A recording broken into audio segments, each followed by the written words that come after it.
Bienvenue dans cette exploration des 20 faits scientifiques les plus pertinents qui reflètent le panthéisme. Le panthéisme est plus qu'une simple philosophie.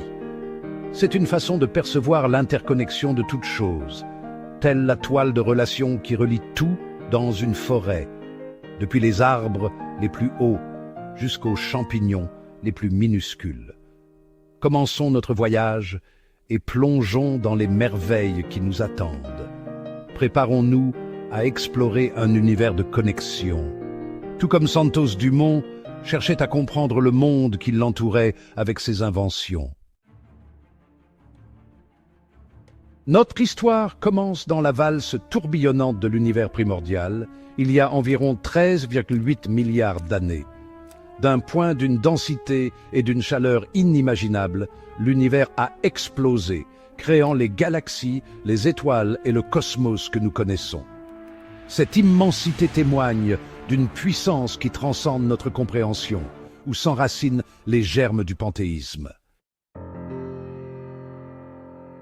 Des étoiles les plus lointaines aux cellules de notre corps, nous sommes tous constitués des mêmes éléments fondamentaux. Le fer dans votre sang, le calcium dans vos os, tout a été forgé dans les fournaises ardentes d'étoiles disparues.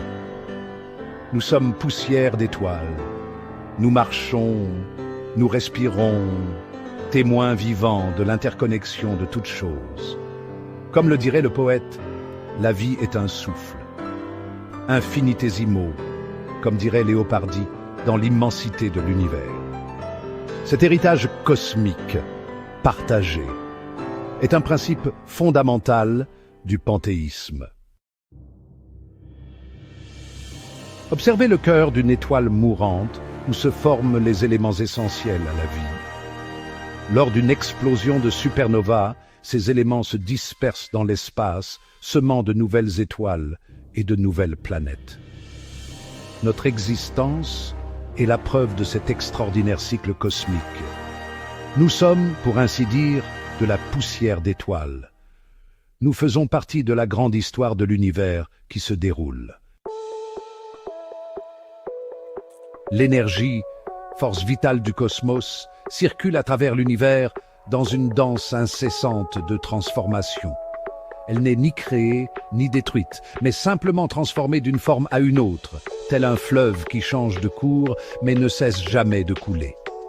Ce flux perpétuel alimente les étoiles, permet aux galaxies de croître et donne vie à chaque créature, ici sur Terre, comme le souffle de Mère Nature, à l'image de notre forêt amazonienne palpitante de vie.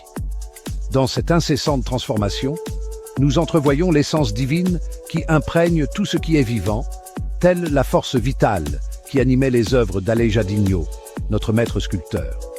Elle nous connecte au sein d'un réseau d'interdépendance et d'unité, comme un dimanche sur la plage de Copacabana, unissant les personnes dans un seul et même flux de vie. Imaginez-vous debout aux confins de l'univers. Que verriez-vous? Un mur? Une limite? L'univers n'a pas de bord ni de centre, un principe fondamental de la cosmologie moderne. Comme le disait Giordano Bruno, l'univers est infini. Imaginez la surface d'un ballon. À mesure qu'il se gonfle, chaque point s'éloigne des autres. Tout comme dans une pâte à pain au raisin, où les raisins secs se répartissent uniformément à mesure que la pâte lève. L'univers est en expansion dans toutes les directions, chaque galaxie s'éloignant des autres. Un peu comme lorsque la foule se disperse sur le sambodrome après le défilé des écoles de samba. Cette nature infinie a un lien profond avec la perspective panthéiste. Elle suggère une réalité illimitée qui imprègne tout et dépasse notre perception humaine limitée, comme un immense carrelage mural qui s'étend au-delà de notre champ de vision. Au cœur de la mécanique quantique, nous découvrons l'intrication quantique où deux particules peuvent être corrélées, leur destin lié. Imaginez deux pièces qui tournent. Dans le monde quantique, ces pièces peuvent être intriquées. En observant une pièce, vous connaissez instantanément l'état de l'autre, quelle que soit la distance qui les sépare. Cette connexion quasi instantanée suggère une profonde interconnexion au cœur même de la réalité, comme un fil invisible qui unit deux parties d'un seul tout. Cela défie nos notions d'espace et de séparation, suggérant une unité plus profonde qui relie toutes choses. Un peu comme le réseau de relations qui connecte tous les personnages d'un film de Glauber Rocha. Le temps et l'espace ne sont pas des entités séparées, mais plutôt des fils dans le tissu du cosmos, connu sous le nom d'espace-temps. Les objets massifs déforment l'espace-temps, influençant la trajectoire d'autres objets et le flux du temps lui-même. Imaginez comment une horloge atomique en montagne fonctionne différemment d'une horloge au niveau de la mer, exactement comme Einstein l'a prédit. Cette interconnexion entre le temps et l'espace corrobore la vision panthéiste d'une réalité unifiée. Un peu comme l'idée de Giordano Bruno sur l'univers infini. Cela suggère que le divin existe au-delà de notre perception linéaire du temps. Un éternel présent, je dirais. L'univers semble extraordinairement propice à l'émergence de la vie. Les constantes et les forces fondamentales semblent parfaitement calibrées pour l'existence des étoiles, des planètes et de la vie. D'une perspective panthéiste, ce réglage fin témoigne de la nature vivifiante de l'univers, comme une sorte de souffle divin animant les sculptures d'Aleijadinho. L'univers est un système auto-organisé avec un élan intrinsèque vers la complexité et la vie, à l'image de la force qui a sculpté la Chapada Diamantina. L'évolution par sélection naturelle est le moteur de l'immense tapisserie de la vie. Pendant des milliards d'années, la vie a exploré une myriade de formes, donnant naissance à un réseau de vie interconnecté et interdépendant, aussi complexe que les relations qui s'entremêlent dans une ville comme Paris. Le panthéisme voit ce processus évolutif comme une manifestation de la force créatrice divine à l'œuvre dans l'univers. Une énergie vitale qui coule en toutes choses, depuis la forêt amazonienne jusqu'aux plages de la Côte d'Azur. C'est une force qui opère à travers l'émergence d'un ordre complexe à partir de principes simples, tout comme une symphonie naît d'une simple note de musique. Sous l'impressionnante diversité de la vie sur Terre se cache une vérité profonde. Nous sommes tous connectés. Chaque être vivant partage un ancêtre commun, un organisme unicellulaire qui a vécu il y a des milliards d'années. Imaginez des premières formes de vie dans les océans primordiaux, jusqu'à nous. Cette interconnexion a une signification profonde pour notre compréhension de nous-mêmes et de notre place dans le monde. C'est comme un immense arbre généalogique qui nous relie à toutes les formes de vie. Une œuvre d'art majestueuse, à l'image d'un tableau de Tarsila do Amaral. Elle nous rappelle que l'étincelle divine, si elle existe, brûle en chaque créature vivante sur Terre. Comme le dirait saint François d'Assise, chaque créature est notre sœur et notre frère. Vue de l'espace, la Terre apparaît comme un petit point bleu, une petite oasis de vie dans le vaste désert du cosmos. La combinaison exceptionnelle de ces facteurs a permis à la vie d'éclore et de prospérer sur Terre pendant des milliards d'années, un véritable miracle. Aussi impressionnant que le pèlerinage de Notre-Dame d'Aparecida. Dans le panthéisme, la Terre est considérée comme un être vivant sacré, digne de notre plus profond respect et de notre vénération. Nous ne sommes pas les propriétaires de la nature, mais simplement un fil dans sa toile complexe, comme un figurant au milieu du carnaval. Dans chaque écosystème, nous pouvons observer une symphonie de coopération, une délicate danse de la vie. La biodiversité est essentielle à la santé et à la stabilité des écosystèmes. Chaque espèce animale et végétale contribue au fonctionnement général de l'écosystème. Prenons l'exemple des abeilles qui pollinisent les fleurs, celles-là même qui produisent le miel pour nos délicieux gâteaux ou pour accompagner un bon pain d'épices avec une boisson chaude. Le panthéisme reconnaît la valeur intrinsèque de chaque forme de vie, nous rappelant que notre bien-être dépend de la santé et de la diversité du monde vivant. Tout comme une bonne potée nécessite des ingrédients variés pour être savoureuse, la Terre a besoin de sa biodiversité. Les expériences mystiques évoquent un profond sentiment d'unité avec quelque chose de plus grand que nous-mêmes, quelque chose qui transcende notre individualité. Des recherches neuroscientifiques récentes suggèrent que ces expériences pourraient avoir une base biologique, comme si le cerveau se synchronisait sur une fréquence universelle.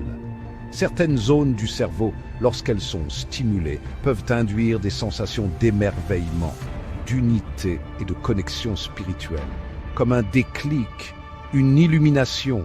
Vous voyez ? Un peu comme l'expérience d'un joueur de football qui ressent l'énergie de la foule vibrer avec lui. Notre capacité à ressentir cet enchantement, cet émerveillement spirituel, pourrait être ancré dans notre cerveau, un résultat naturel de notre évolution, à l'instar des peintures rupestres, une forme ancestrale d'exprimer la connexion avec le monde. La conscience, cette expérience de sentir, de penser et de vivre des émotions, demeure un mystère pour la science, telle une énigme posée par le Sphinx. De nouvelles découvertes en neurosciences suggèrent que la conscience émerge de systèmes complexes, comme le cerveau humain.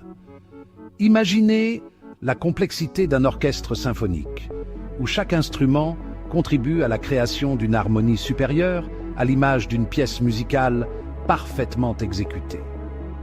Cette perspective fait écho à la vision panthéiste d'un univers conscient.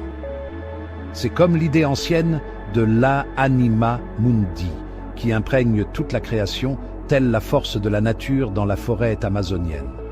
Si la conscience peut émerger de la matière, qui sait si l'univers lui-même ne possède pas sa propre forme de conscience?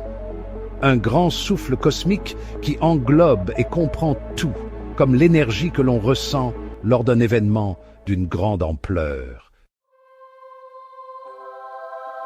L'univers est une entité dynamique, en constante transformation, en perpétuelle expansion depuis le Big Bang. Cette expansion est alimentée par une force mystérieuse, connue sous le nom d'énergie sombre. L'univers n'est pas un produit fini, mais un processus continu de création et de transformation, telle une œuvre d'art d'Alejandro en constante évolution. Consider adding story blocks footage of sculpting or art creation if Alejandro visuals are limited. Cette vision s'accorde avec la perspective du panthéisme, qui perçoit une force créatrice imprégnant le cosmos, semblable à la force vitale qui anime les œuvres de Tarsila do Amaral. Consider adding story blocks footage related to Tarsila's art style if visuals are limited. Les trous noirs où la gravité est si forte que rien, pas même la lumière, ne peut s'échapper, capturent véritablement notre imagination. Ces abysses cosmiques sont comme un laboratoire extraordinaire, n'est-ce pas? Un lieu pour tester nos connaissances sur la gravité et la réalité elle-même. Imaginez une sorte de CERN géant, mais à l'échelle cosmique. Incroyable, non? Il nous rappelle que l'univers est rempli de mystères et de merveilles. Tant de choses que nous ne soupçonnons même pas encore, comme une œuvre d'art, comme un tableau de, disons, un grand maître. Le panthéisme embrasse cette idée du mystère, reconnaissant que le divin ne se limite pas à ce que nous pouvons comprendre. C'est comme essayer de déchiffrer déchiffrer les secrets d'une œuvre complexe. Il y a toujours quelque chose de plus à découvrir. Le climat terrestre est un système complexe et interconnecté qui est maintenant modifié par les activités humaines. La combustion de combustibles fossiles et la déforestation provoquent le réchauffement climatique et ses effets sont clairement visibles. Songez aux inondations à Santa Catarina ou à la sécheresse qui a frappé le Pantanal ces dernières années. Le panthéisme nous rappelle que nous faisons partie intégrante du tissu vivant au même titre que les plantes d'une forêt ou les animaux du Cerrado. Nos actions ont des conséquences sur tous les êtres vivants de la Terre. Nous devons agir en tant que gardiens de notre planète, tout comme Chico Mendes s'est battu pour la préservation de l'Amazonie. L'ADN, la molécule de la vie, porte les instructions génétiques pour tous les organismes vivants. La similarité de l'ADN témoigne d'une origine unique pour toute vie sur Terre. Imaginez, nous sommes tous parents, comme dans un immense arbre généalogique partant d'un ancêtre commun. Le panthéisme voit cet héritage génétique partagé comme une preuve de l'interconnexion de tous les êtres vivants. Une toile de relations aussi complexe que les interactions au sein d'une communauté, mais à l'échelle mondiale et pour toutes les espèces. L'étincelle divine, si elle existe, brûle en chaque créature vivante sur Terre. C'est comme la flamme d'une bougie, qui même divisée, conserve la même essence. La lumière possède une nature étrange et apparemment contradictoire, se comportant comme une onde et aussi comme une particule. Cette dualité onde-particule défie notre compréhension commune de la réalité. Le panthéisme embrasse ce mystère, reconnaissant que le divin ne peut être confiné aux limites de notre compréhension. L'univers regorge de merveilles qui transcendent nos tentatives de comprendre pleinement leur véritable nature. On estime qu'il existe 2000 milliards de galaxies dans l'univers, chacune contenant des milliards d'étoiles. Imaginez des milliards d'étoiles pour chaque galaxie. Cette immensité peut susciter l'admiration et l'émerveillement, tout comme lorsque nous contemplons un ciel étoilé, loin des lumières de la ville, inspirant un sentiment de profonde connexion, comme lorsque nous écoutons les notes de Debussy ou Ravel. Le panthéisme reconnaît que le divin est présent dans tout l'univers, comme l'art que l'on trouve dans les musées français, du Louvre au Centre Pompidou. Nous faisons partie d'un vaste réseau interconnecté de la vie, comme les racines d'un chêne centenaire qui s'étendent dans le sol. Le panthéisme est en harmonie avec la science, et dans ses découvertes, il trouve des indices de la divinité. Il nous invite à percevoir l'interconnexion de tous les aspects du monde et à vivre avec respect et admiration. Comme dirait Giordano Bruno, l'univers est infini et éternel. Merci d'avoir regardé. Abonnez-vous pour soutenir notre chaîne. Que cela serve d'inspiration pour voir le monde sous un nouveau jour et avec un émerveillement renouvelé. Tout comme une œuvre d'art de Léonard de Vinci, la nature nous révèle sa beauté à chaque regard. Paix et amour à vous tous.